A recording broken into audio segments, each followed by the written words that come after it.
Carmen, si sale también en el... ¿no? Sí, Carmen se lo digo. Sí, para hacer una pregunta luego, claro.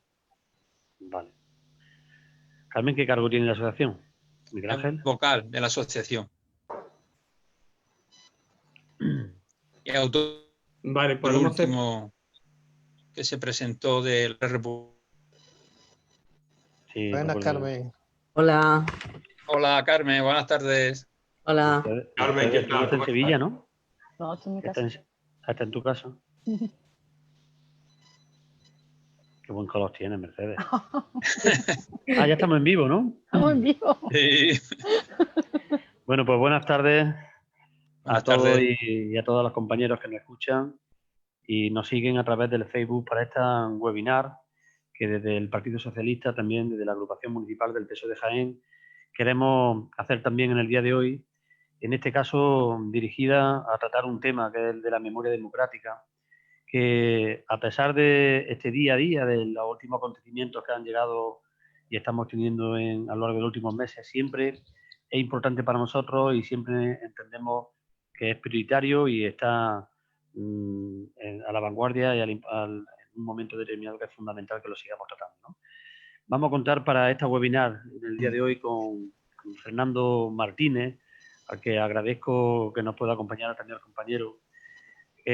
Actualmente secretario de Estado de Memoria Democrática del Ministerio de Presidencia, Relaciones con las Cortes y Memoria Democrática, también dirigido por Carmen Calvo, que ya estuvo con nosotros aquí en la provincia de Jaén este mes de febrero y ya nos adelantó unas líneas generales de lo que iba a ser este proyecto de ley que se aprobó en septiembre de Memoria Democrática.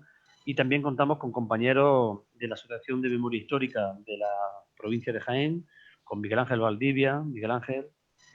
Buenas tardes, Julio. Con Juan Carlos Roldán, también con Carmen Rueda, vicepresidente y también vocal de la asociación, y como no, con nuestra compañera Mercedes Gámez, vicesecretaria general de la agrupación del PSOE de Jaén. Y yo no me quiero alargar mucho más, creo que va a ser un debate enriquecedor en el que vamos a analizar la situación actual en España de la memoria democrática, cuáles son los pasos que se están dando por este gobierno progresista de nuestro país. Y para eso contamos con Fernando Martínez, que yo creo que es la persona más idónea para poder informarnos sobre esto. Solo lanzar unas pinceladas sobre el currículum de Fernando, que es almeriense, de Vélez Blanco, por lo tanto muy cerquita de aquí de nosotros y lo hemos sentido siempre cerca. Fue coordinador del mapa de fosas de Andalucía y también alcalde de Almería entre los años 1991 y 1995. También en un periodo senador de Almería en la 13ª legislatura. En 29 de junio de 2018 fue nombrado director general para la memoria histórica, un nuevo departamento creado en su momento por Pedro Sánchez en el Ministerio de Justicia. Y, como he dicho antes, el 17 de enero de 2020 fue nombrado secretario de Estado de Memoria Democrática del Ministerio de Presidencia. Especialista en asuntos vinculados con la memoria histórica, como no. Fue, coordinador del mapa de fosas de Andalucía y también es catedrático de Historia Contemporánea de la Universidad de Almería, con la que también participa en cursos de doctorado. Pues Fernando, yo creo por no ocupar más el tiempo y centrarnos en lo que verdaderamente todos los compañeros que nos están viendo les interesa, yo creo que te doy la palabra y si te parece nos introduces, bueno, en líneas generales cuáles han sido las medidas que han puesto en marcha el Gobierno de España y también en esas líneas generales de la Ley de Memoria Democrática que se presentó el proyecto en el mes de septiembre. Y como no, muchísimas gracias siempre por contar contigo.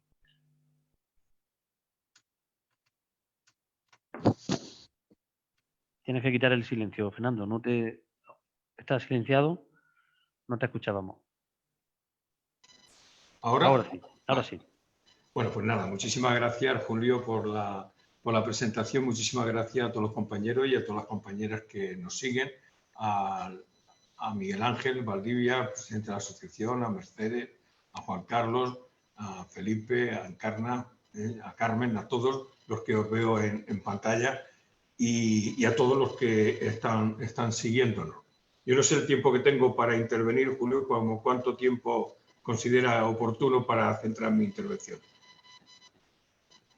Pues si quieres, como 10 minutos inicialmente, 10-15 minutos y abrimos un debate, según vaya. Vale, perfecto. ¿Vale? 10-15 minutos. Y después podemos repetir, podemos seguir hablando sobre temas específicos. Venga, perfecto. Vamos a ver. 15 minutos estaría bien, por ejemplo. Sí. A ver, la primera cuestión que uno se plantea es una interrogante. Dice, ¿por qué es necesaria una ley de memoria democrática en este momento? Esa sería la primera cuestión a despejar. Bueno, podemos decir que desde el año 2007, desde la ley de José Luis Rodríguez Zapatero, en España empiezan a hacerse políticas públicas de memoria, políticas integrales de memoria. Eso no quiere decir que antes no hubiera políticas puntuales de memoria, que bien se habían hecho espontáneamente por asociaciones, se habían hecho espontáneamente por ayuntamientos democráticos, sobre todo en el inicio de la transición, como tuve la oportunidad de comentaros cuando estuve en el mes de febrero con vosotros en Jaén. Y bueno, pero, por ejemplo, medidas de reparación como reparación económica, que se hicieron muchísimas, fundamentalmente desde la ley de amnistía hasta este momento, especialmente en derechos pasivos. Si queréis luego lo comentamos más exactamente, porque el volumen al que alcanza, que yo en febrero no tenía todavía las cifras en su totalidad, pero en este momento barajo ya la cifra y ya veréis a lo largo de esta conversación pues, de lo que estamos realmente hablando, ¿no? En repartición económica. La pregunta, por tanto, que formulaba al principio, ¿por qué es necesaria la ley? Es necesaria la ley porque la ley del 2007, que es una ley que hace políticas públicas e integrales de memoria y avanza muchísimo en el reconocimiento de las víctimas de la guerra civil y del franquismo, es una ley que hace muchísimas cosas, pero fue abruptamente interrumpida, como ya sabéis, por el Partido Popular cuando pasa a gobernar a partir del año 11, y todo lo que se había implementado en políticas públicas de memoria, pues evidentemente se paraliza, especialmente en sus partidas presupuestarias, que ya os recordáis como el propio Mariano Rajoy, se jactaba de presupuesto cero. Ya recordáis incluso verlo en la televisión. Bien, yo creo que a partir de los 13 años de vigencia de la ley de 2007, se han puesto de relieve un conjunto de insuficiencias de la propia ley de memoria histórica impulsada por los socialistas, por José Luis Rodríguez Zapatero, y esos déficits y esas insuficiencias, pues evidentemente era necesario poder abordarlas en estos momentos, entre otras cosas, porque impedían alcanzar los objetivos que se planteaba en su exposición de motivos la propia ley de 2007. Por lo tanto, a lo largo de 13 años, y además de todas las vicisitudes que ha tenido la ley, como os comentaba antes, nos han puesto de relieve ese conjunto de insuficiencias que impiden alcanzar objetivos. En segundo lugar, yo creo que han ocurrido elementos tanto a escala nacional como a escala internacional que hacen preciso dar un nuevo salto en las políticas de memoria. ¿Cuáles son esos elementos a escala nacional e internacional? A escala internacional hay dos elementos que creo son fundamentales para las políticas de memoria en España. Y son los dos informes que se han producido por parte de Naciones Unidas. Uno, el informe que hace el relator Pablo de Grey en 2014, y otro, que también lo hace en 2014, el grupo de trabajo de desapariciones forzadas o involuntarias de Naciones Unidas. ¿Eso qué quiere decir? Quiere decir que a partir de esos informes el tema de la memoria en España no puede ir al margen de lo que son las políticas de memoria a escala internacional y no puede ir al margen de lo que es el derecho humanitario internacional. Por lo tanto, tenemos que incluirnos dentro de los parámetros del derecho humanitario internacional y, por lo tanto, podemos hablar de la globalización de la memoria. Esto es muy importante porque no se puede hacer ahora memoria solo mirándonos el ombligo en cada país, sino en el marco internacional y en el marco de lo que son los derechos humanos y de lo que es el ordenamiento jurídico internacional. Esa es la primera idea, es decir, nuevos elementos a escala internacional y que afectan a España, lógicamente, porque tanto Pablo de Grey en su informe como el grupo de desapariciones forzadas, hacían un conjunto de recomendaciones de España, y no solamente recomendaciones, sino también reiteraba que se implementaran políticas de memoria, en este caso al Estado español. Segundo elemento importante que hay que tener en cuenta y que hemos tenido en cuenta a la hora de acometer la nueva Ley de Memoria Democrática. A lo largo de estos años, desde 2007 hasta ahora, se han realizado en España 12 leyes de memoria histórica y democrática. Leyes que incluso son más avanzadas en muchos casos a la propia ley de 2007. Por ejemplo, la ley que hicimos en Andalucía, que es una ley muy avanzada en relación con la de 2007.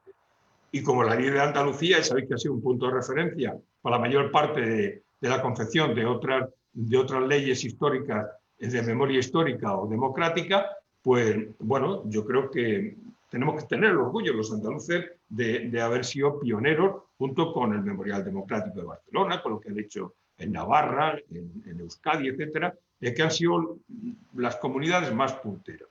Pero en cualquiera de los casos no se puede olvidar de ninguna de las maneras la existencia de estas leyes, que en parte han suplido a la Administración General del Estado cuando estaba al frente del gobierno el Partido Popular.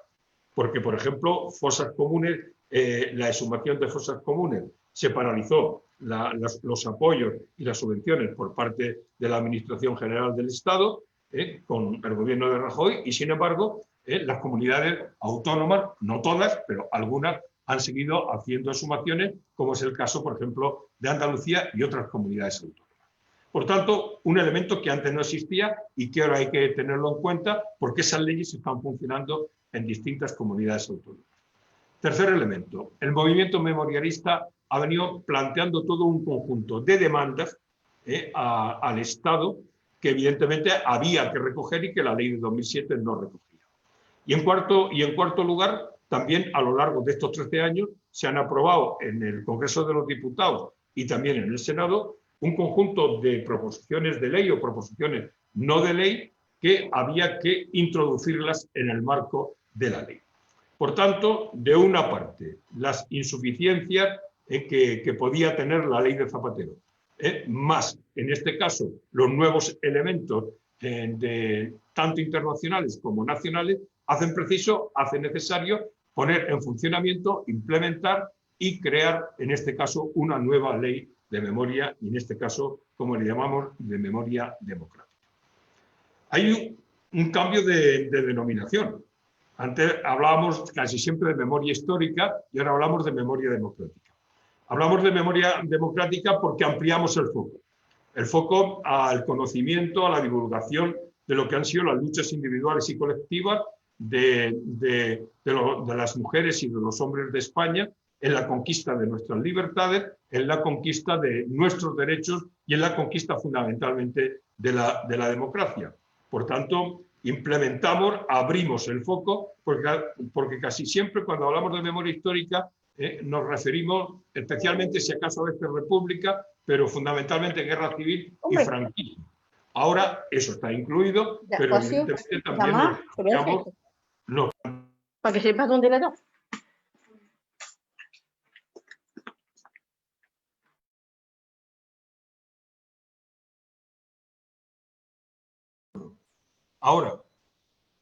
Ahora sí me oís. Perfectamente, Fernando, disculpa. Sí. Yo no sé el tiempo que he estado sin poder hablar, un poquito nada más. Lo de memoria democrática sí me lo había escuchado, ¿no? Bueno, pues avanzo. Bueno, en función, por tanto, de estos nuevos elementos, podríamos decir que la ley tiene como eje fundamental, como centro de la acción pública a las víctimas. Este es uno de los elementos fundamentales. Entonces, en función de eso, además de investigar lo que tienen que ser las violaciones de los derechos humanos durante la guerra civil y la dictadura, se consideran, ya lo consideraba la ley de 2007, ilegítimos los tribunales que lo juzgaron, y pasamos a un elemento nuevo que no se planteaba en la ley del 7, y es la nulidad de las condenas y de las sentencias. Y esto se puede hacer de varios motivos, es decir, de varias maneras. O lo hace un tribunal o lo hace por ley. Y en este caso, por ley declaramos la nulidad de todos los consejos de guerra, de los tribunales de responsabilidades políticas, del Tribunal de Orden Público, del Tribunal Especial de Represión de Masonería y Comunismo, y todas esas sentencias dictadas por órganos de represión ilegítimos son nulas de pleno derecho, y así se van a reconocer en todos los certificados de reconocimiento a partir de la aprobación de la ley. Segunda cuestión que es importante. Yo lo adelantaba cuando estuve en Jaén. Se va a elaborar un censo de víctimas. Y un censo de víctimas teniendo en cuenta, primero, una definición de víctimas. ¿Qué definición de víctimas hace la ley? Estrictamente aquella que se recoge de la Asamblea de Naciones Unidas de 2006. Hemos cogido la misma definición y hemos puesto un elenco bastante amplio de todo tipo de víctimas que especialmente se contemplan. Tercera cuestión que es muy importante en relación con las víctimas. Antes lo adelantaba. Un censo de víctimas. Como decía antes, lo había comentado en Jaén. ¿Por qué es preciso y es necesario hacer un censo de víctimas? Porque en España todavía, cuando hablamos de número de víctimas, nos movemos por estimaciones. Un historiador da una cifra, otro historiador da otra, pero es necesario tener un censo de víctimas oficial. La democracia tiene que tener un censo de víctimas oficial, de la misma manera que cuando nos vamos a un archivo en Francia o nos vamos a un archivo en Alemania, tienes el censo de víctimas de los campos de exterminio nazi. Y ahí aparece absolutamente todo. Entonces, en España hay que tener un censo de víctimas que va a ser de personas fallecidas, pero de desaparecidas, que pasaron por los consejos de guerra, por los tribunales de responsabilidades políticas, por el Tribunal de Masonería y Comunismo, la gente que fue víctima como consecuencia de la orientación sexual, la gente que fueron masones, etcétera, etcétera, guerrilleros, etcétera. Si habéis visto la ley, habréis visto en el artículo 3, he puesto una amplísima relación de víctimas. Y en función de eso, pues tenemos otro pilar básico que antes la ley del 7 no contemplaba, y es el papel de las mujeres. Esto es una cuestión transversal. Y es una cuestión transversal, entre otras cosas, porque está presente a lo largo de bastantes artículos de la ley. ¿Qué es lo que se plantea en relación con las mujeres? Se plantea, en primer lugar, su papel de agencia. Su papel de agencia política, de agencia intelectual, y cuando hablo de agencia es de participación política, de implementación intelectual en los procesos de conquista de los derechos fundamentales, no solo de las mujeres, sino del conjunto de la ciudadanía. Pero también se tiene en cuenta, y esto para hacer reparaciones en relación con la represión específica que sufrieron las mujeres. Sufrieron la represión por ser milicianas o por pertenecer a los partidos políticos o a los sindicatos, pero sufrieron represión por ser hijas, esposas, mujeres de represaliados. Y también sufrieron represión específicamente por ser mujeres, lo que llamamos una represión de género. Eso es muy importante tenerlo en cuenta. Y otro elemento que es clave en la ley es el reconocimiento a las asociaciones de memoria histórica y de memoria democrática. Un reconocimiento que se explicita fundamentalmente a través no solamente de la declaración con unos cuantos artículos, sino también de un Consejo General de la Memoria que va a participar en las políticas activas de memoria que vamos a llevar a cabo. En función de todos estos grandes principios, la ley se vertebra en torno a los grandes principios también del derecho internacional humanitario, que son los principios de justicia, de reparación, de verdad y fundamentalmente de deber de memoria y garantías de no repetición. Por tanto, verdad, justicia, reparación y garantías de no repetición o deber de memoria. Esos elementos son los que vertebran la ley. ¿Cuáles son los elementos claves? Y os voy dando las novedades en relación con el año 7, en relación con el tema de la verdad. Bueno, pues en relación con el tema de la verdad, recogemos una de las grandes recomendaciones de Naciones Unidas. es que quien tiene que asumir el liderazgo de la búsqueda, localización e identificación de los desaparecidos tiene que ser el Estado. Esto es una de las grandes reivindicaciones que ha planteado siempre el movimiento memorialista para que no quedara en manos de asociaciones o en manos de familiares. Externalizar, como se decía, el tema de la búsqueda. No, no, no. Esto es una cuestión del Estado. Y quien asume la coordinación de todo este proceso es la Administración General del Estado. Y en ese sentido, pues hemos puesto en funcionamiento un plan de choque ahora y vamos a poner, a partir del año que viene, una vez que tengamos presupuestos, vamos a elaborar un plan cuatrienal de fosas. Y en ese plan cuatrienal, pues evidentemente vamos a ver todo el proceso que podemos tener. Primera cuestión. Segunda cuestión. Banco Nacional de ADN. Otra de las cosas que se han planteado por parte del movimiento memorialista y por parte de Naciones Unidas. En este momento ya, en los presupuestos generales del Estado, tenemos un software que vamos a comprar y vamos a empezar ya, tenemos contactos con laboratorios, etcétera, con toda la gente que lo está haciendo ahora mismo las muestras de ADN, para que todo esto se canalice por la vía nacional, podemos decir, estatal, del Banco Nacional de ADN. Y después está el tema de los archivos. Y para el conocimiento de la verdad es necesario preservar los documentos para el conocimiento de la verdad. Por lo tanto, preservar documentos. Segundo, acceso a los documentos. Y tercero, si hay obstáculos, pues remover esos obstáculos para que se pueda acceder al tema de la consulta de los archivos. Después, si queréis, nos detenemos mucho más en esto porque quiero avanzar. Justicia. Este es un tema que la ley prácticamente del año 7 no planteaba prácticamente nada, pero aquí sí que hay un conjunto de elementos muy importantes. Primero,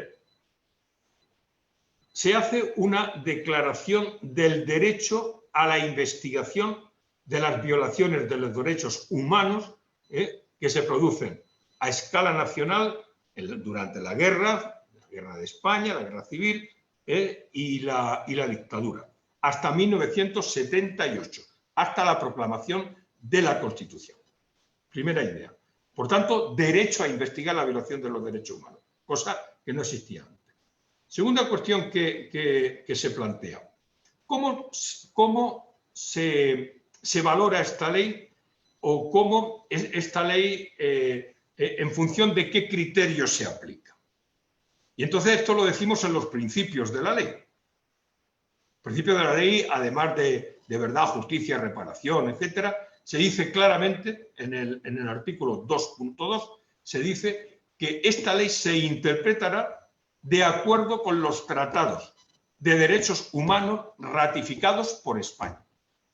Eso es muy importante, porque ya no vendrá ningún juez y dirá, bueno, es que esto es la ley de no sé qué. Mire usted, los tratados humanos, el tema de la tortura.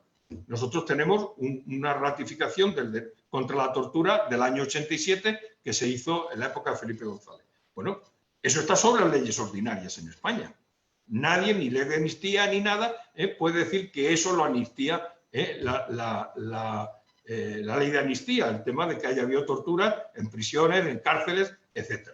¿Por qué? Porque la ley de memoria democrática se tiene que interpretar en función de los derechos internacionales e incluso se puede aplicar directamente.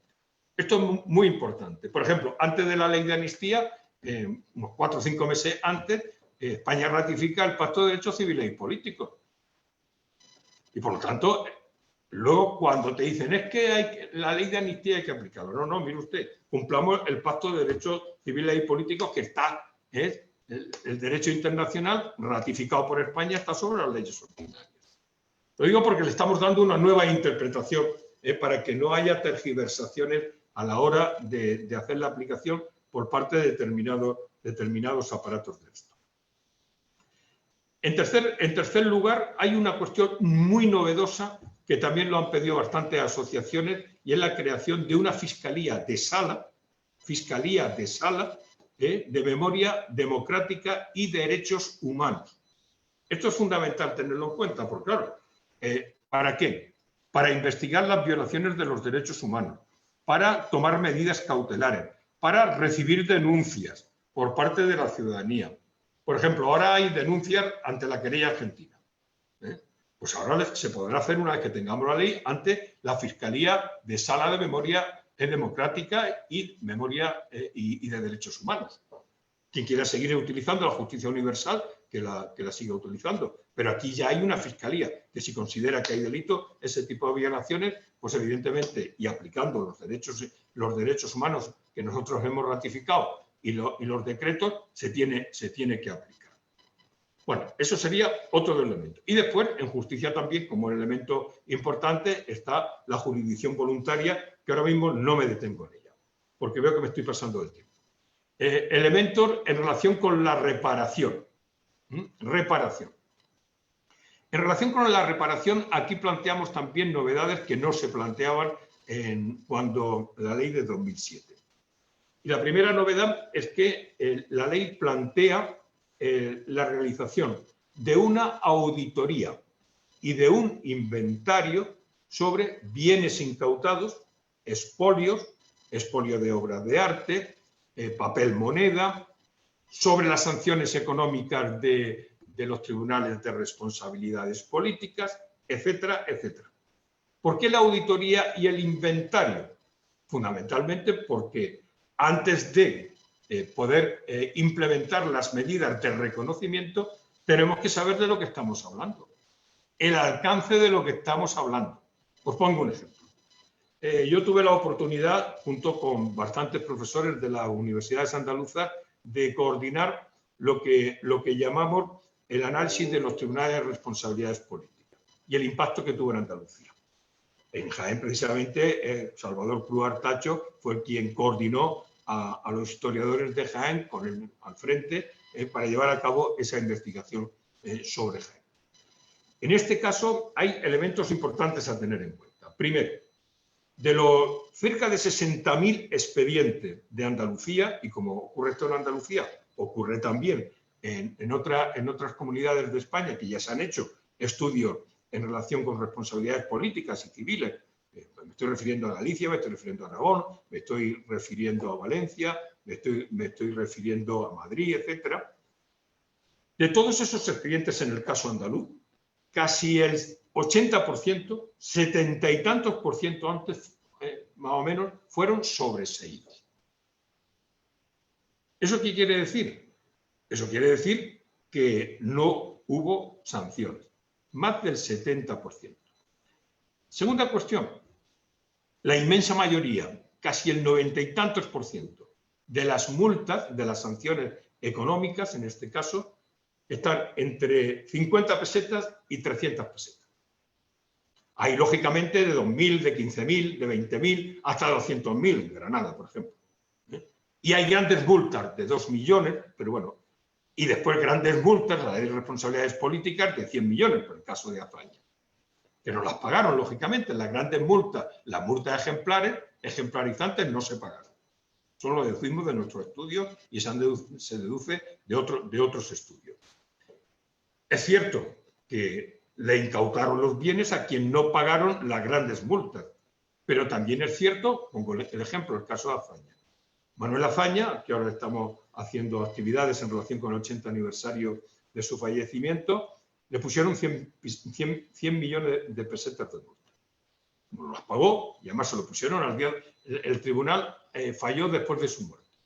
Como evidentemente la familia no lo pagó, le incautaron los bienes. Bueno, que sepáis que los bienes se los devolvieron a la familia Azaña en los años 60. Bueno, como esto, bueno, ¿qué quiere decir esto? Que antes de tomar medidas para implementar posibles medidas de reconocimiento o de reconocerlo, tenemos que saber exactamente de qué estamos hablando. Y esto es lo que vamos a hacer. Primero hacemos el inventario, hacemos la auditoría y a partir de ahí se implementarán las posibles medidas de reconocimiento. Ahí se incluye el tema del papel moneda, etcétera, etcétera. Eso en cuanto a reparación. En reparación. Hay otro elemento de reparación que son los trabajos realizados con fuerza de trabajo forzada.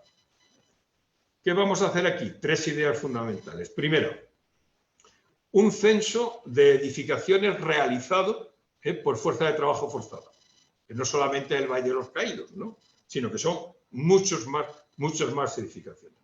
Segundo, un inventario de todas las personas que estuvieron en esos trabajos forzados y construyendo. En Andalucía, por ejemplo, el canal de los presos, etc. Todo eso, un inventario. Y tercero, también se va a hacer un inventario de las empresas beneficiarias. De la misma manera que se hizo en Alemania. Recordáis que en Alemania se hizo un inventario de todas las empresas y no les pusieron, usted tiene que poner tanto para reparar. Las propias empresas, por no verse en el listado, empezaron a donar dinero al Estado para reparaciones, que se llegó a más de 5 y 6 mil millones de euros, lo que aquello supuso. Bien, por lo tanto, también en relación con esa reparación. En relación con el deber de memoria o las garantías de no repetición. Novedades importantes. La primera, la memoria tiene que entrar en la escuela. Eso es fundamental, en las aulas. Entonces, ¿dónde tiene que entrar? En la ESO, tiene que entrar en bachillerato, tiene que entrar en la formación inicial y permanente del profesorado, tiene que entrar en la función pública. Es decir, que en los procesos selectivos, cuando la gente hace oposiciones a la función pública, habrá algún temario de memoria democrática. Eso es importante tenerlo en cuenta. Primera idea. Pues se van a hacer investigaciones por parte de asociaciones, por parte de universidades, por parte de academias, etcétera, etcétera, sobre el exilio, etcétera. Ampliamente investigaciones sobre la memoria democrática. Tercer elemento. El tercer elemento en relación con el deber de memoria tiene que ver con lo que venimos llamando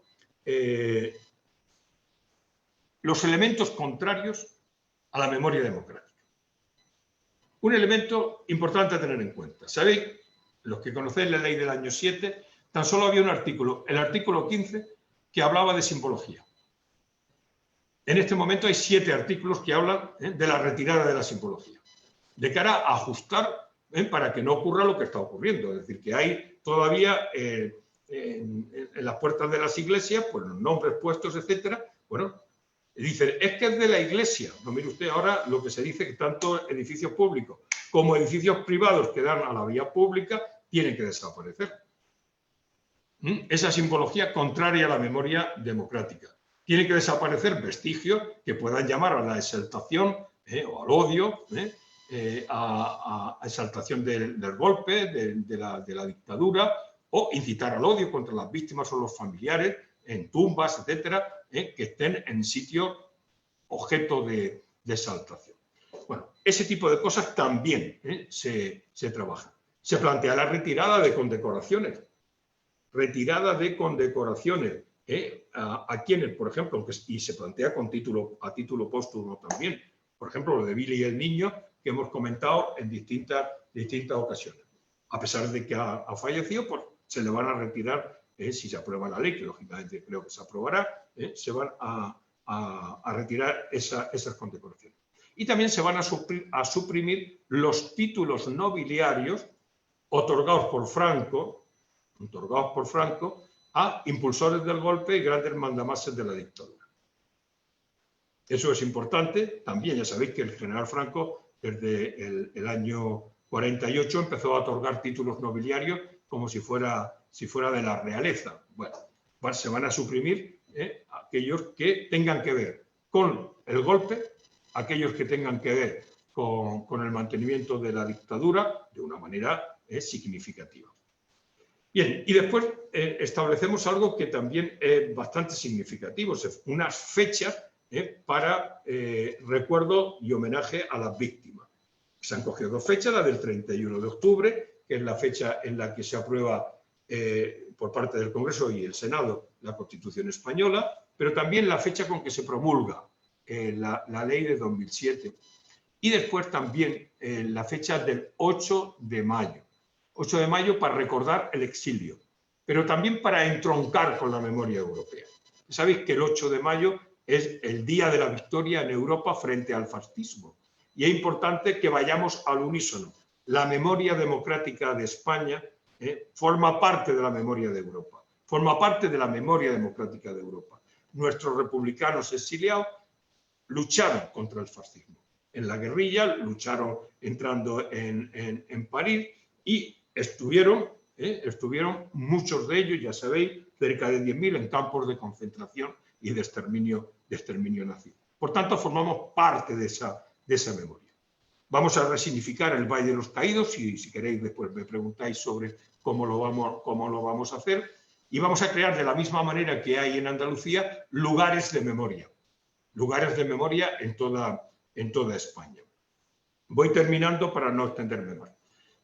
Dos ideas más. Primera, en relación con el tema de las fundaciones y asociaciones que hagan apología del franquismo. Eso es importante tenerlo en cuenta. Vamos a ver, una fundación tiene que responder a intereses generales. ¿Y qué decimos en la ley? Que la apología del franquismo no responde a intereses generales. No me digáis que la apología del franquismo es una apología a escala general.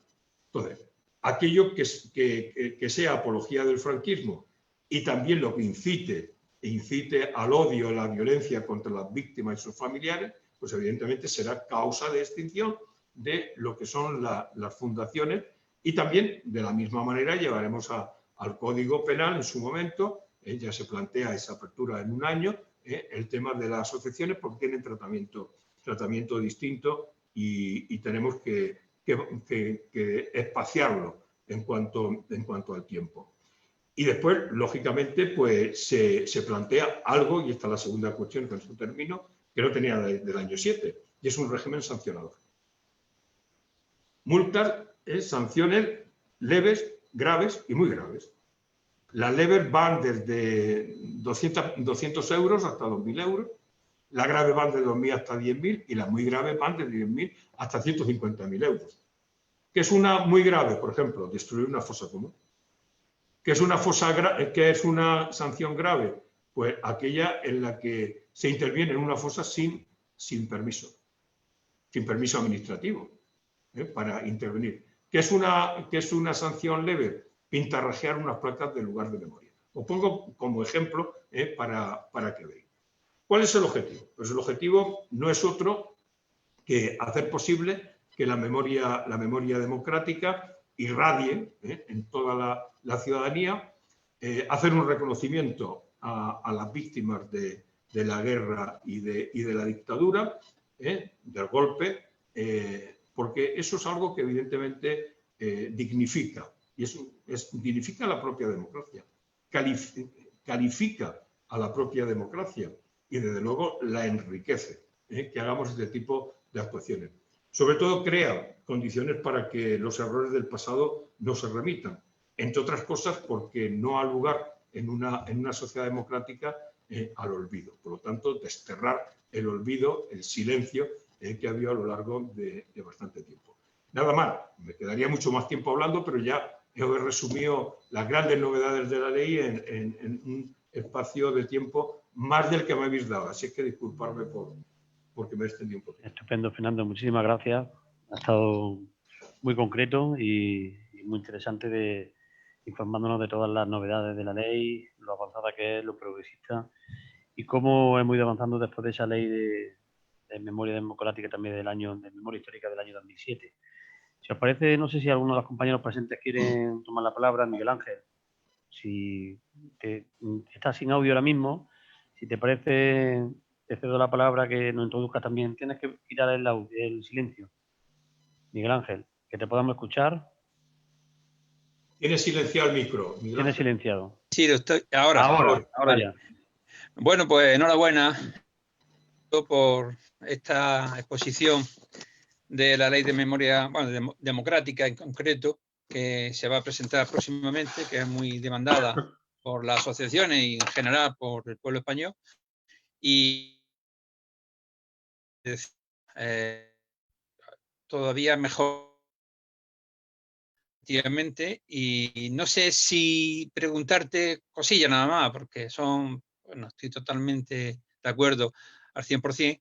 En cuanto a la pensión de orfandad que para los hijos y las hijas de las víctimas democráticas represaliadas por la dictadura franquista, que habíamos presentado una enmienda, no sé si se ha recogido, yo creo que sí, en la disposición transitoria única que dice: se restaura la completa vigencia de las pensiones en favor de huérfanos mayores de 21 años no incapacitados al amparo de la legislación vigente a 31 de diciembre de 1984. Porque claro, todos los hijos e hijas de los caídos por España tuvieron su pensión de orfandad desde el 2007 hasta el 2013, que la anuló en el 2013 esa pensión en Rajoy, el partido que estaba gobernando. Algunos cobraron y algunas cobraron, pero ya eso se quedó zanjado y no sé si se ha vuelto otra vez a poner claramente en la ley esa pensión de orfandad a los mayores de 21 años, siempre que reúna unos requisitos según la ley de 1984 vigente, ¿no? Esa es una pregunta. Y otra es si de alguna forma se recoge una especie de comisión de la verdad en esta ley de memoria democrática que se está elaborando y presentando. Eso por ahora. Luego habría unas cosillas, ya que estamos en la provincia de Jaén, que quería hacerte, como el tema del atentado que hace más de un año tuvo la fosa 702, el monumento, donde había un rótulo en mármol que debajo de la escultura ponía: murieron por defender la democracia y la libertad, y después de la exhumación del dictador, algunos cobardes cogieron una noche y les dieron un mazazo y lo rompieron. Hablé con la compañera Catalina Dueño, su delegada del gobierno en Jaén, y dijo que sí, que eso como lo había hecho el Ministerio de la Presidencia cuando estaba María Teresa Fernández de la Vega, como ministra presidenta ministra de la Presidencia, pues que iba a ver si a través de la secretaría que tú llevas, de Memoria Democrática, se podía aportar alguna subvención o dinero para repararlo. Así como ya enfrentarse al tema de la exhumación de la fosa 702, como cuando tú estuviste aquí en septiembre se te pidió por la asociación, lo mismo que estaba haciendo el Ayuntamiento de Sevilla y ahora el de Córdoba, por un protocolo de actuación donde intervenga pues, Ayuntamiento, Diputación Provincial de Jaén, Junta de Andalucía y Gobierno de España. Esas son las preguntas. Y bueno, también hemos presentado un corto para la exposición del libro de la 24 Brigada, que ha tenido mucho éxito. No sé si te ha llegado, Fernando. Aquí no, pues se te va a enviar porque se le dijo a Diputación que llegara a ti. No te preocupes, que lo volveré a decir a responsable del Instituto Asturiano-Jiennense y llegará, porque es un libro muy completo donde no solo se habla de la formación y la actuación de 24 brigadas, sino una cosa que no ha tocado los 5 o 6 libros que hay sobre brigadas mixtas en España, que es la represión posterior que sufrieron cada uno de los que sobrevivieron a la guerra civil. Y nada más, muchas gracias. ¿Qué hago, Julio? ¿Contesto ya? Sí, yo creo que directamente mejor a Miguel Ángel y... En relación con las pensiones de orfandad que me plantea Miguel Ángel. Lo recogemos, si te has dado cuenta, lo recogemos, porque claro, eso fundamentalmente desapareció a la ley. No de una manera clara, pero de una manera subrepticia en la ley de presupuestos, ¿sabes? Del año 2013, ¿no? Es decir, y lo que hacemos precisamente en esa disposición transitoria es precisamente el devolver aquello que se había usurpado de mala manera a los huérfanos. Esa es la primera cuestión. Muchas gracias. ¿Hay alguna cuestión que se pueda plantear el tema de la Comisión de la Verdad? Vosotros recordáis cómo lo hicimos en la Ley de Andalucía, ¿no?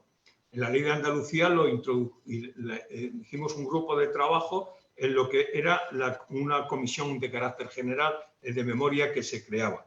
De la misma manera, cuando se plantea aquí el tema del Consejo General de la Memoria, está también incluido con todos los parámetros que se planteaba por parte de Pablo de Grey de lo que tenía que ser, en este caso, una comisión de la verdad.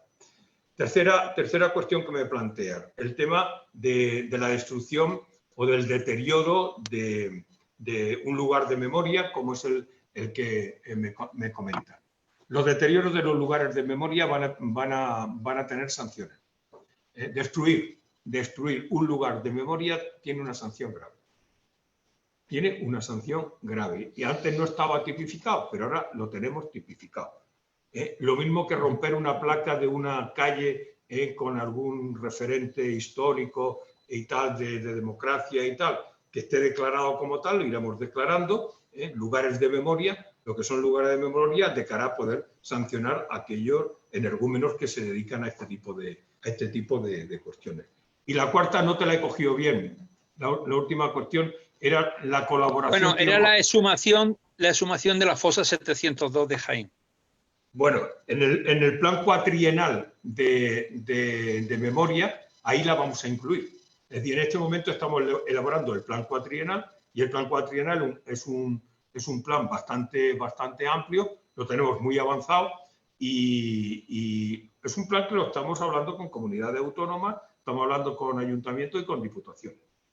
Así es que, bueno, ese plan a mí me gustaría ya ponerlo en marcha el año que viene, que felizmente vamos a tener el presupuesto y dedicamos, que sepáis una cosa, dedicamos el 60% del presupuesto del año que viene, lo dedicamos a la exhumación de fosas. Es decir, es una tarea prioritaria, una tarea de Estado, como decíamos, y el presupuesto que vamos a tener el año que viene son 11.300.000 euros.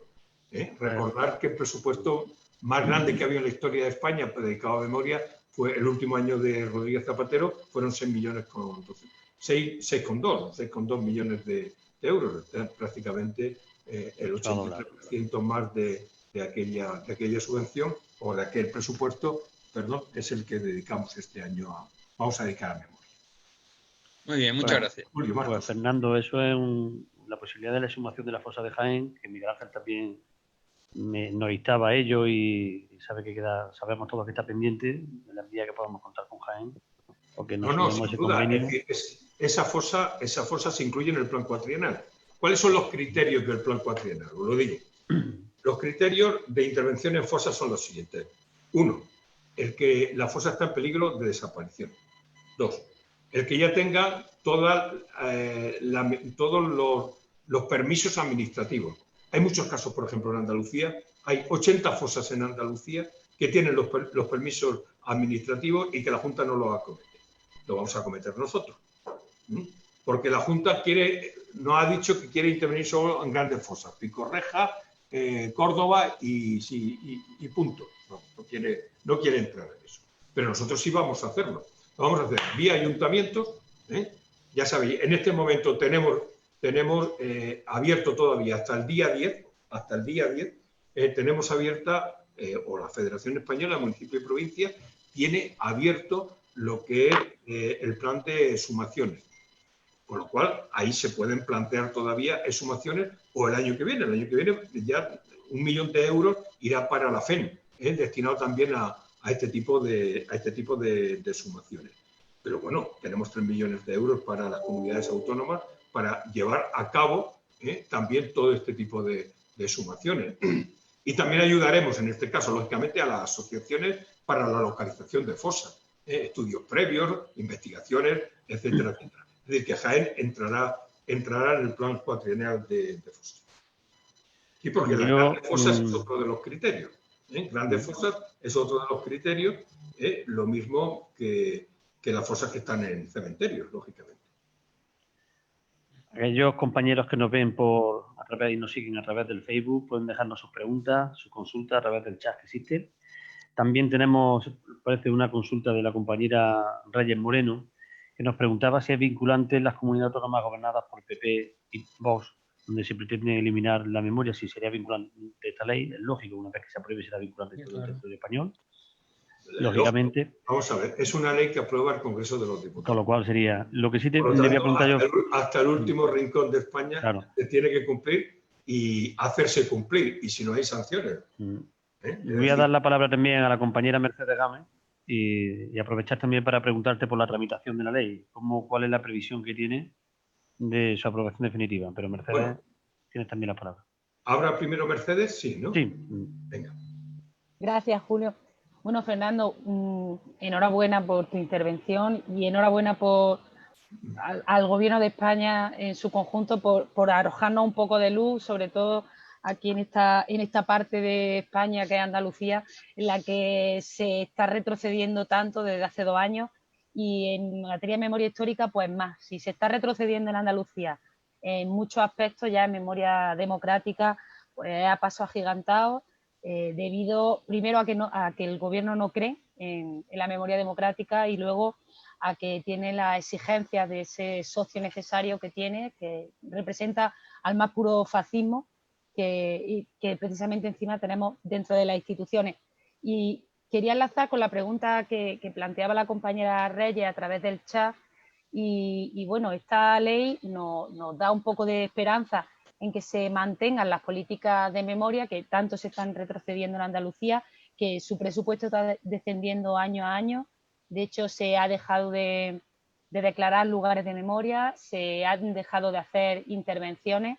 Le hemos preguntado en numerosas ocasiones a la consejera competente, que es la consejera de Cultura. Hasta en eso se retrocedió, dejaron de estar las competencias en Presidencia, pasaron a estar en otra consejería distinta, y le hemos preguntado en reiteradas ocasiones por muchas de las fosas que hay en el territorio de la provincia. Miguel Ángel lo sabe bien, porque simplemente preguntábamos cuándo se iban a poner las placas identificativas de los lugares de memoria, y la contestación de la consejería ha sido que es que las van a revisar esos lugares de memoria para ver si tienen la consideración de lugares de memoria tal y como ellos lo entienden. No es tal y como ellos lo entienden, es tal y como los hechos sucedieron y tal y como aparece en una ley. Pero bueno, están plegándose a los deseos de los que quieren cambiar la palabra, la expresión memoria democrática por concordia, la concordia que ellos entienden. De hecho, están intentando cambiar hasta el concepto de víctima, que el concepto de víctima, ya lo has dicho tú bien, es el que viene recogido en una resolución de Naciones Unidas, no es el concepto de víctima que se puedan inventar ellos en cualquier momento. Entonces, lo que yo quería preguntarte era, ante esta situación tan desastrosa que tenemos en materia de memoria democrática en Andalucía, por culpa de esa inacción del gobierno de PP y de Ciudadanos, por esa presión del socio que al final es la mano que mece la cuna del presupuesto y de la política en Andalucía, que son los fascistas que están en el Parlamento. ¿Qué más puede hacer el Gobierno de España para que sigan avanzando las medidas de la política de memoria democrática en Andalucía? Muchas gracias, Mercedes. Primera cuestión. En relación con el tema de la obligatoriedad de la ley. La ley, como antes comentaba, es obligatoria hasta el último rincón del país y, por lo tanto, se tiene que hacer cumplir. No puede de ninguna de las maneras sustraerse ningún gobierno, en este caso el andaluz, a hacer cumplir la ley que aprobemos en el Congreso de los Diputados y en las Cortes Generales. Pasará por el Congreso y pasará por el Senado para aprobarse. Primera idea. Segunda idea. ¿Qué es lo que, es decir, si no se hace desde la Junta, cómo lo podemos hacer desde la Administración General del Estado? O bien directamente nosotros, la Administración General del Estado, en sumaciones de fosas, como antes comentabais, o bien a través de la vía de los ayuntamientos y de las diputaciones. Es decir, nosotros cuando hablamos del Estado, hablamos de la Administración General del Estado, hablamos de los ayuntamientos, hablamos de las diputaciones y hablamos de las comunidades autónomas. Eso es el Estado.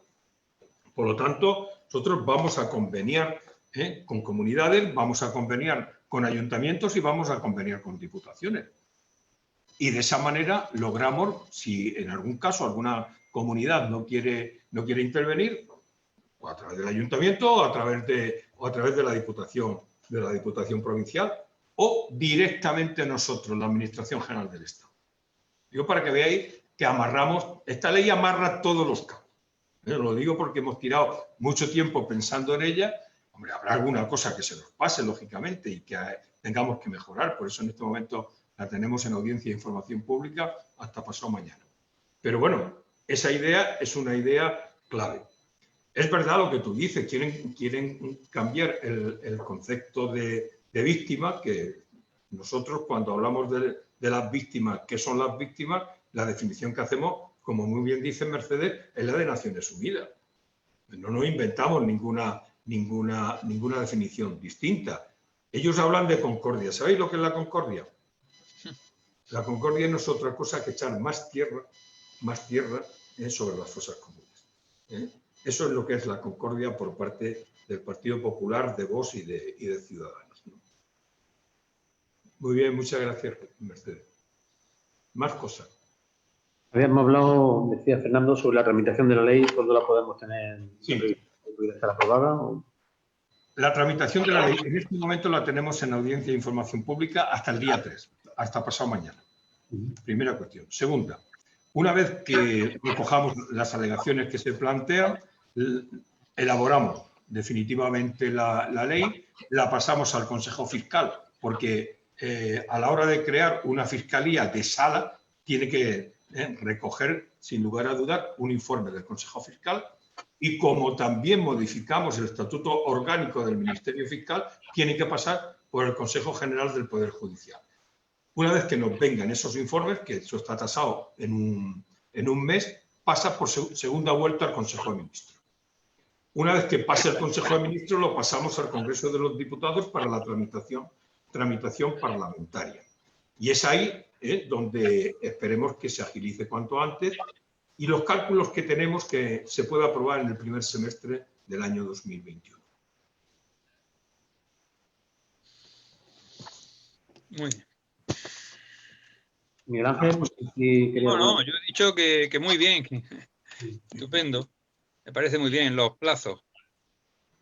No, mi duda es la posibilidad de acuerdo con los distintos grupos políticos, pero bueno, yo creo que... Bueno, en estos momentos, como te podéis imaginar, nosotros desde aquí hemos hablado con Podemos, lógicamente que estamos en el gobierno, esto es una ley del gobierno, pero también hemos hablado con PNV, también hemos hablado con Esquerra Republicana, es decir, porque claro, somos los partidos históricos, con el Partido Comunista, que está dentro de Podemos, y bueno, pues hemos estado trabajando el tema de la ley con ellos.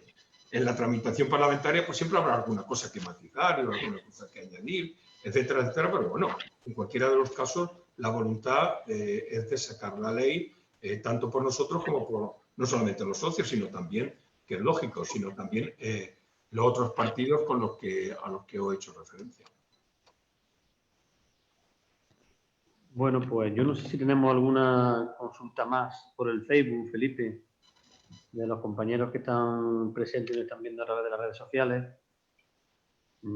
Si no... Antes, cuando yo entraba, estabais hablando de todo el tema de las nulidades, de las reparaciones, etcétera. Yo no sé si os queda claro o preguntarme sobre eso, que podamos hablar.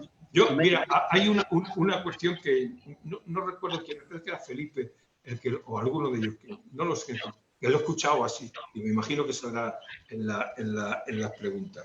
Era en relación con si las condenas son ilegales. No, las condenas son nulas. Y la nulidad la hace un tribunal o lo hace una ley. Y en este caso lo hace la ley. Las condenas y las sentencias de los tribunales de excepción franquistas son nulas. Totalmente nulas. Todas. Absolutamente todas. Después se hablaba de si son nulas, si se genera algún tipo de compensación. Recuerdo que esa frase la he cogido antes y tal. Vamos a ver. Yo creo que aquí no se plantea compensación económica. Y ahora lo explico por qué. No se plantea compensación económica. Lo que se plantea, y creo que Mercedes en esa conversación que teníais lo comentaba, es realmente una compensación moral. Os voy a poner un ejemplo de lo que supone un certificado de reconocimiento, que por cierto, en Jaén se tienen que hacer muchos certificados de reconocimiento, que hagamos actos donde va la vicepresidenta, incluso en algún momento puede ir el presidente del gobierno, o otro pues yo, pero que son actos muy emotivos, pero son muy reparadores. Es decir, ese tipo de actos reparadores tenemos que hacerlo muchísimo. Bien, hicimos uno en relación con los cuerpos que hay en el Valle de los Caídos, que como sabéis, en el año 59, 60, 61, sin decírselo a la familia, sin consentimiento de la familia, cavaron en las fosas comunes, los metieron en cajas y se los trajeron al Valle de los Caídos. Hasta tal punto que ha habido familias que han estado creyendo que allí estaban sus padres y han estado poniendo flores año tras año, y resulta que con el paso del tiempo se han enterado que estaban en el Valle de los Caídos. Pues precisamente uno de estos señores, de estas personas, le dimos un certificado de reconocimiento. No os podéis imaginar, lloraba intensamente y decía lo siguiente: ¿saben ustedes lo que voy a hacer ahora? Lo que voy a hacer ahora va a ser hacerle muchas certificaciones, muchas fotocopias. La primera la voy a poner en la fosa común donde estaba mi padre. Dice, pero las otras las voy a poner en todos los bares del pueblo, para que sepan que mi padre no era un criminal. Su padre era un maestro de escuela. Para que sepan que mi padre no era un criminal, porque sabéis que a las víctimas republicanas las criminalizaron, las estigmatizaron como rojas y rojas, las quitaron de la visibilidad pública, las sacaron de la escena pública. Y muchas de ellas todavía están en fosas comunes. Eso es otra cosa. Acabamos de publicar un libro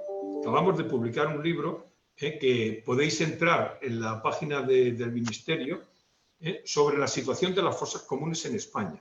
Es un libro que ha coordinado Paco Echeverría, que como conocéis es uno de los grandes forenses, que está trabajando aquí en la Secretaría de Estado de asesor mío, asesor de la Secretaría y del Ministerio en su conjunto. Bueno, pues deciros lo siguiente. Hemos analizado cuántas fosas se pueden exhumar y cuántos cadáveres se pueden exhumar en ese plan cuatrienal. Muchas veces se dice, hay en estos momentos 114.000 desaparecidos. ¿Nos suena la cifra que se dice mucho? Bueno, pudo haber 114.000 desaparecidos después de la guerra, incluso yo diría que más en fosas comunes. Pero eso no existe ahora. Eso no existe ahora. ¿Y por qué no existe ahora? Primero, porque han pasado 80 años. Y en 80 años muchas de esas fosas estaban junto a arroyuelos, estaban junto a ríos, los cambios de la naturaleza los han quitado. Han pasado carreteras, han pasado autovías por encima, en fin, se ha deteriorado. O en algunos cementerios se ha levantado un columbario y pueden estar debajo, pero eso es muy difícil ahora mover ese tipo de cosas. Primera cuestión. Segunda cuestión, 500 fosas comunes de republicanos y republicanas se la llevaron al Valle de los Caídos. Ahí hay 12.000 cadáveres desconocidos que proceden mayoritariamente de esas fosas comunes. Tercero, durante los primeros años de la transición se hicieron exhumaciones. Es verdad que sin rigor científico. Vale. Pero ahí se hicieron exhumaciones. Y cuarto, desde el año 2000, que empiezan a hacerse exhumaciones con rigor científico, hasta estos momentos se han exhumado 777 fosas comunes, desde 2000 hasta la actualidad. De esos se han recuperado 9.552 cadáveres y de esos se ha podido identificar un tercio. Lo digo porque no queremos a veces falsas expectativas de que con el ADN le vamos a poder devolver a los familiares las víctimas, los restos de su padre, de su madre o de su abuelo. Es decir, que vamos a intentarlo lo máximo, lo mismo que vamos a hacer en el Valle de los Caídos con los que están allí inhumados. En cualquiera de los casos, esa es la primera idea que os quiero decir. ¿Cuánto calculamos? Pues calculamos que podemos, en el plan cuatrienal, en torno a 20-25.000 cadáveres, no más. Y con eso, en una legislatura y media, habríamos resuelto el problema de las fosas en que se pueden exhumar en España. Segunda cuestión, cuando hablaba de las nulidades, y me parece que lo planteaba Felipe, las nulidades, y también Mercedes comentaba, es decir, reparaciones morales. Pero vamos a ver otra cuestión que es muy importante. Desde la ley de amnistía, como decía al principio de mi intervención, hasta ahora se han beneficiado de lo que son reparaciones económicas 680.000 personas. 680.000 personas, que son desde carabineros, recordáis, gente que por estar en prisión se le dio 1 millón de pesetas, que ya en la época de González, de Felipe González, gente que, niños de la guerra, gente del LGTBI, o gente que que por su orientación sexual pues, estuvieron en las cárceles, etc. ¿Sabéis de cuánto dinero estamos hablando? Desde la ley de amnistía hasta ahora, de más de 21.000 millones de euros. El otro día estaba en una mesa redonda con Baltasar Garzón y apunté estas cifras y me dice Baltasar Garzón, dice, Fernando, estarás diciendo 2.000. Digo, no, estoy diciendo más de 21.000 millones de euros. Entonces, es que las reparaciones económicas se han hecho muchísimas veces. Yo no digo que sean suficientes, no lo digo, porque la pérdida de una vida humana no tiene precio, no tiene precio. Lo importante es la reparación simbólica, que estás con la familia, que han sufrido mucho a lo largo de mucho tiempo, que quieren que se le haga, que el Estado democrático le haga ese reconocimiento. Y reparaciones económicas, muchísima gente. 680.000 personas han sido beneficiarios de ellas a lo largo de la democracia. Y aquellos que dicen que la democracia no se ha hecho nada, cuidado. Nos hicieron políticas integrales de memoria hasta la llegada de la ley de 2007. Pero a partir de ahí se hacen políticas integrales, pero antes había habido reparaciones de carácter económico. Lo digo porque hay gente que dice que parece que esto de la memoria empieza ahora. No, empezó hace tiempo, aunque lo que es el grueso fundamental a partir de la ley 7, y ahora lo vamos a implementar de una manera definitiva con todos los parámetros de la globalización de la memoria a escala internacional y el ordenamiento jurídico internacional con esta nueva ley de memoria democrática. Más cosas. Fernando, nos preguntan los compañeros por las redes, a través del Facebook, Lola Fontecha, ¿qué pasos se pueden dar para que sea efectiva la nulidad de los consejos de guerra? Bueno, también José Sánchez, o él comenta que lo más urgente debería ser justamente eso, recuperar los cuerpos de los asesinados y devolvérselos a sus familias. Un comentario que nos hace José Sánchez. En principio, lo que nos trasladaba Lola Fontecha, ¿qué pasos se pueden dar para que sea efectiva esa nulidad de los consejos de guerra? Yo creo que más allá de la aprobación de la ley. No, vamos a ver. Quien decide en este caso, no hay que dar ningún paso, sino los consejos están anulados. Una vez que se apruebe la ley. No hay que dar ningún paso. La ley aprobada, lógicamente. Con la ley aprobada, los consejos son nulos. Lo que importante es aprobar la ley. Las sentencias son nulas. Y si eso lo quieren certificar, se lo certifica del Ministerio de la Presidencia, que le hace un reconocimiento y donde se establece la nulidad de la sentencia. O de una manera oficial. Es decir, una vez que sea aprobado por la ley. Es decir, que no tiene que ir a ningún juez para que te lo haga. No, la ley, por ley, queda anulada la sentencia. Y ese reconocimiento aparece en ese certificado o en esa declaración de reconocimiento y reparación que se hace, que establece la ley que se haga, claro. ¿Y la otra pregunta cuál era? Comentaba José Sánchez, hacía alusión a que lo más importante, que lo más urgente debía ser recuperar los cuerpos de los asesinados, lo que hablaba de la exhumación, de alguna forma. ¿No? Esa es la tarea fundamental. Julio, esa es la tarea fundamental. Esa es la tarea más inmediata. Y por eso en el presupuesto de este año más del 60% va destinado a exhumación de fosas y poder, ya se llega tarde, pero poder todavía poder entregarlo los que sea posible identificar a sus familiares para que le den digna sepultura.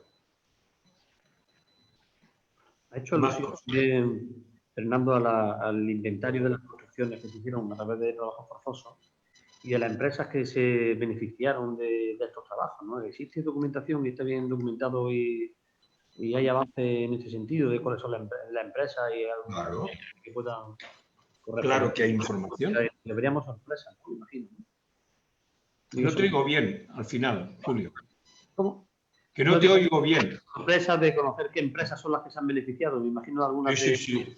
Se va a hacer un inventario de todas las empresas que se beneficiaron con motivo de los trabajos forzosos, de trabajo de víctimas republicanas, claro. El inventario se hace no para esconderlo en un cajón, sino para hacerlo público. Lo hicieron en Alemania. Por ejemplo, si veis en las fotografías de los años 50, en la construcción del Valle de los Caídos, veréis unos grandes cartelones de una empresa que se llama Huarte. ¿Os suena? ¿Os suena, no? ¿Sabéis? Esa ahora está subsumida en otra. ¿Os suena OHL? Claro, os suena, ¿no? ¿Verdad? Bueno, pues ahí está, Huarte.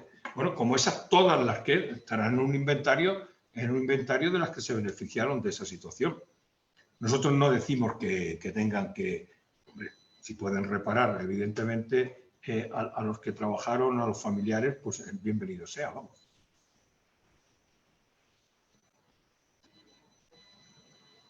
Julio, no se te oye. Tiene el micrófono. Ahora. Voy quitando el micro para que sea mejor el sonido. Yo solo, bueno, trasladarnos el procedimiento para llevar a cabo un acto de estos certificados de reconocimiento que se puedan llevar a cabo, ¿no, Miguel Ángel? Mercedes, creo que sería interesante ofrecernos que pudiéramos trabajar desde la agrupación, desde el ayuntamiento, en la posibilidad de llevar algún acto o que pudieran hacerse estos certificados de reconocimiento, que sean reparadores y que los pudiéramos llevar a cabo en Jaén una vez que la pandemia nos lo permita, ¿no?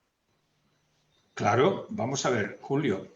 Eso hay que hacerlo a título individual por parte de los familiares, pero desde la agrupación se puede buscar a esos familiares con toda la información que tenéis, que tiene Miguel Ángel, que tiene los historiadores, es decir, que tiene Mercedes, etcétera. Todo eso lo podéis hacer para que los familiares lo pidan, lo pedimos nosotros en nombre de los familiares, no como agrupación que no se puede pedir. Como ayuntamiento sí se puede pedir. Como ayuntamiento sí se puede pedir. Incluso ver los funcionarios, los empleados que fueron depurados.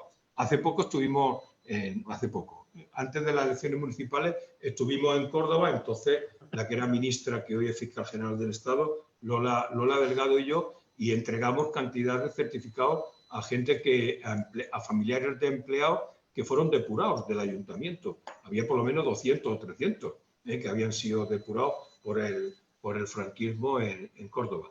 De la misma manera se puede hacer en Jaén y sobre todo teniendo las relaciones tan amplias y tan ajustadas que tenéis de la gente que ha sido represaliada, conociendo a la gente. Esa señora que me decís que todavía vive, había que hacerle un homenaje, hacerle un certificado, una declaración de reparación, que incluso con esa edad y tal podríamos ir por allí y podría ir la vicepresidenta, sí, en fin. Vamos, si pasa un poquito lo de la pandemia, que también nos tiene acogotados a todos, pero claro, empieza la vacuna a funcionar y tal, y mientras tanto ir acumulando y mandándonos, nos lo tenéis que mandar a nosotros, esa petición de certificados de declaración. Y se hacen actos. Yo recuerdo cuando estuve en Jaén, que estuvimos concretamente en el cementerio, eso lo decía yo a Miguel Ángel, digo, Miguel Ángel, hacer este tipo de cosas, que esto es los actos más emotivos que se puedan ver. Pido la palabra para aclarar un poquito esto. Cuando la Junta de Andalucía ya se hicieron actos de reconocimiento y se entregó un pergamino a cada represaliado y represaliada que todavía vivía. Desgraciadamente ya quedan muy pocos. Yo creo que prácticamente Anita Molina nada más, ¿no? Estuvo un año en la cárcel de Sevilla y bueno, y le fusilaron a su padre y su marido estuvo 20 años en la cárcel de Burgos. Pero que el tema de la pandemia es lo que nos ha detenido en ese aspecto. Sí, eso nos ponemos la asociación y los partidos y sindicatos democráticos memorialistas, organizaciones juveniles como Juventudes Socialistas a hacer en la provincia de Jaén pues, el reconocimiento tanto a los que vivan, que son muy pocos, como a su hijo o nieto, y sí le hacemos el reconocimiento cuando pase un poco la pandemia. Es que hacer reuniones como la que hicimos con más de 200 personas allí en el Salón de Actos de la Consejería de Educación y Cultura, la Delegación Provincial en Jaén, ahora es imposible hacerlo. Claro. No se puede. No, pero eso no se nos olvida y eso está ahí para hacerlo. El saco roto, que eso es muy importante. Ya no. Ya lo hicimos hace 10 años, lo hicimos y lo volveremos a hacer cuando se pueda. Perfecto. Bueno, pues compañeros y compañeras, yo creo que no tenemos más preguntas por el chat. Fernando, yo trasladarte como siempre las gracias, que podamos contar contigo, que nos informes, que nos traslades tanto trabajo que estáis haciendo ingente y trasladaros el reconocimiento de la provincia, de la agrupación municipal de Jaén y de todos los compañeros y que sepáis que no estáis solos, que contáis con mucha gente detrás y a los que agradecemos ese trabajo, aunque sabemos que es callado también, que no siempre se ve, pues para nosotros es muy importante. Y a los compañeros, a Miguel Ángel siempre, a toda la Asociación de Memoria Histórica, el trabajo que siempre hacéis, que siempre mantenéis la llama y que por vosotros siempre ahí nos lo trasladáis para que lo sigamos teniendo presente, que no nos olvidemos de la importancia de trabajar por la memoria democrática y bueno, que esperemos que las circunstancias, como bien decíamos antes, nos permitan que nos volvamos a ver en persona, físicamente, que nos toquemos y nos podamos saludar y podamos hacer un acto bonito también como merece nuevamente y podamos seguir recordando a tantas personas que dieron la vida por la democracia en este país y a todos sus familiares. Pues nada, muchísimas gracias y me tenéis a vuestra entera disposición. Ya sé que siempre estáis ahí, conozco, y esa es la batalla que tenéis por la memoria, por la dignidad de las víctimas y de los que lucharon por la democracia y la libertad. Así es que Julio, Miguel Ángel, Mercedes, Juan Carlos, Encarna, Carmen, Felipe, todos los que os veo por pantalla y todos los que nos están viendo y escuchando, muchísimas gracias y a vuestra entera disposición. Muchas gracias y enhorabuena. Pues muchas gracias. Un abrazo fuerte para todos. Gracias. Igualmente. Y pues no le he dicho, Felipe, bueno, cómo no, agradecer también a nuestro responsable de comunicación, que ha hecho posible que podamos hacer también esta webinar, como siempre, el amigo Felipe Manzano.